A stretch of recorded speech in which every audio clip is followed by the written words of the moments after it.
Você já se pegou esperando chegar a motivação para poder começar a fazer alguma coisa? Ah, quando eu tiver com vontade eu faço. E nunca faz? Bom, você vai entender por que isso não funciona e o que fazer no lugar. Eu sou o Carlos Miranda e no vídeo de hoje você vai entender por que não pode esperar a motivação para poder fazer alguma coisa. Você vai entender o motivo de você estar parado. Vamos falar sobre motivação, sobre hábitos e como sair dessa inércia.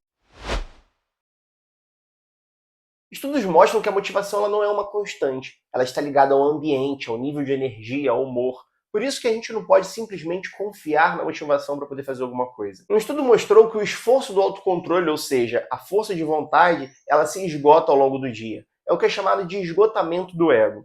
E pessoas tendem a procrastinar conforme elas estão afetadas por alguma emoção. Por exemplo, se elas estão estressadas, chateadas, com algum tipo de tristeza, isso afeta o humor dela e, como consequência, afeta a motivação. E mesmo que a motivação ela esteja ligada à dopamina, se a pessoa está com algum tipo de alteração de humor, isso vai afetar diretamente a motivação dela. Logo, mais uma vez, a motivação não é um fator para que você possa iniciar alguma coisa, visto que ela pode ser afetada por diversas questões, como essas que eu acabei de dizer. Esperar estar com vontade é apostar em algo muito instável, porque nem sempre a motivação vai vir. Você vai acordar dias motivado e alguns dias sem motivação nenhuma. E é justamente por isso que pessoas mais disciplinadas tendem a ter mais resultado, porque elas não esperam estar com vontade para poder fazer alguma coisa. Mas existe um pulo do gato, né? Não sei se você já percebeu. Às vezes você está desanimado, querendo malhar, querendo ir lá para sua academia, e aí você, mesmo sem vontade, você começa, mas logo depois que você inicia, esse movimento te traz uma recompensa e você se sente bem melhor. Justamente porque a ação, ela vence essa motivação, essa falta de motivação.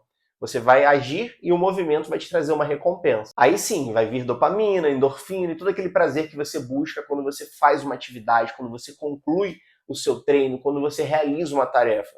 Justamente a motivação do movimento de agir antes mesmo de você pensar e ficar ruminando ali. Eu não sei se você vai se lembrar na escola das suas aulas de física. Eu não gostava muito dessa disciplina, mas quando eu aprendi as leis de Newton, um conceito que ficou na minha cabeça muito forte é a lei da inércia. Que um corpo ele tende a permanecer em repouso se não agir uma força sobre ele. Então, o que isso quer dizer? Se você está parado, você tende a ficar parado. Se você está em movimento, você tende a permanecer em movimento. E existe a inércia mental, que é o quê? Você ficar parado, ruminando em pensamentos. No momento que você age, você vence essa falta de movimento. Então, você rompe essa inércia mental. E aí, um corpo que está paralisado, ali pensando o que vai fazer, ele vai ficar paralisado. É prazeroso ficar ali. Prazeroso entre aspas, né? É cômodo. E ao mesmo tempo, quando você gera esse movimento, você tende a sair dessa inércia mental. Mais uma vez, a ação vencendo a falta de motivação. E logo depois que você inicia esse movimento, você tem a recompensa. Então, por isso que é fundamental você trazer esse movimento justamente para que você não fique parado. Então, ó, um resumo prático. A dopamina não é simplesmente é um hormônio do prazer. Não, ela está ligada à motivação. Só que você precisa agir. E se você agir muito antes do movimento, você vai ter a sua recompensa. Logo, você vai ter a motivação que você buscava lá no início. A motivação vai vir com o movimento. Lembra lá da física, lei da inércia. O corpo tende a permanecer em movimento se ele estiver em movimento. Se você fizer isso, você vai conseguir manter a sua motivação. É muito difícil você sair de casa, ai meu Deus, eu vou treinar, ai meu Deus, eu vou limpar a casa. É chato, mas o prazer de você realizar uma tarefa vai te trazer essa motivação, vai te trazer toda essa recompensa. Logo, se você der o primeiro passo, o seu cérebro tende a gostar daquilo. Então, o movimento gera motivação e não o contrário. A disciplina é você fazer o que precisa ser feito independente da vontade. Eu sei que é chato. Quem aqui é disciplinado? É muito difícil, ainda mais num mundo como hoje, onde a gente tem tantas tarefas. Eu, por exemplo, eu trabalho durante a tarde, tenho minhas manhãs livres e tenho a noite e a madrugada. Só que eu preciso dormir, eu preciso gerenciar minha manhã porque eu tenho outras coisas para poder fazer. Então é o seguinte, você precisa colocar micro hábitos. Hoje eu não consegui estudar por 2 horas. Hoje eu não consegui arrumar a casa toda. Hoje eu não consegui ler por 30 minutos. Gere pelo menos micro hábitos. Eu vou ler por 2 minutos. É ridículo, mas é isso, 2 minutos. Só para você não quebrar esse movimento que você está gerando na sua vida. Ah, hoje eu não consegui estudar por 2 horas. Estude por 15 minutos. Ah, hoje eu não consegui correr e eu estou sem vontade nenhuma. Existe uma questão muito interessante. Se você simplesmente colocar o seu tênis sem se comprometer a correr, o movimento vai vir justamente dessa ação, porque você está estabelecendo ali um gatilho, que é colocar o tênis. Logo o seu cérebro vai entender, opa, o Carlos quer correr. Logo você está criando um gatilho para você quebrar a sua falta de motivação quando você sabe que você precisa fazer alguma coisa. Mais uma vez, resgata lá, a inércia mental. A gente precisa estar em movimento para a gente gerar a motivação. A motivação não vai chegar primeiro, ô, levanta aí, tá na hora de você se levantar, tá na hora de você fazer a sua atividade física, tá na hora de você limpar a sua casa. Você não vai fazer isso. Isso não vai acontecer na sua vida. Porém, você pode ser muito mais esperto e criar esses gatilhos, esses micro hábitos para justamente você não se sabotar. É muito interessante, conforme a gente vai vivendo, a gente percebe que a gente cria algumas ferramentas que na verdade já existem, só que a gente não tinha conhecimento tátil sobre isso. Agora eu vou te dar duas ferramentas interessantíssimas. A primeira delas é a regra dos 5 segundos. Essa regra ela foi proposta por uma autora do livro A Regra dos 5 Segundos, chamada Mel Robbins. O que ela diz? Quando você está ali naquele momento, no impulso de fazer alguma coisa, só que você está parado. Por exemplo, seu telefone tocou, o despertador, você quer levantar, mas você não consegue. Em vez de você ficar ali parado, você vai contar de 5 até 1, contagem regressiva. 5, 4, 3, 2, 1. Nessa hora, você levanta e vai para ação.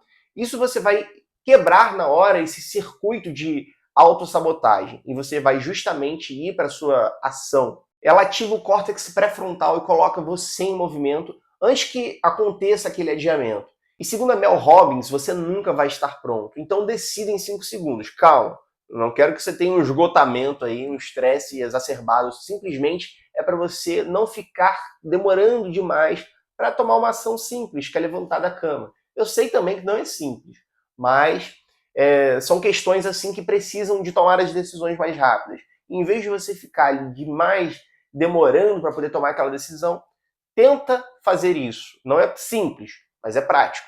Existe uma técnica também chamada do se então. Ela foi proposta por psicólogos que trabalham na área da psicologia da ação, como por exemplo o Peter, que diz o seguinte: se emoção ou alguma situação acontecer, eu farei X. Esse X é uma ação positiva. Vou te dar aqui alguns exemplos, tá? Se eu tiver preguiça de gravar, eu vou ligar o telefone por pelo menos 2 minutos. Essa questão de eu simplesmente colocar essa ação ali, obviamente eu posso começar por 2 minutos e de repente começar a gravar.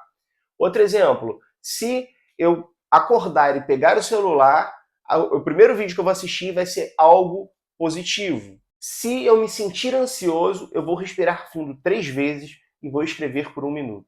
E essa técnica ela é muito interessante e eficaz porque ela cria automatismos mentais. Ela evita de você ficar pensando demais antes de você decidir alguma coisa, gastando energias. E ela aumenta em até 300 vezes as chances de você conquistar e realizar algumas coisas. Isso não é o Carlos que está dizendo, tá? É a psicologia que está dizendo isso.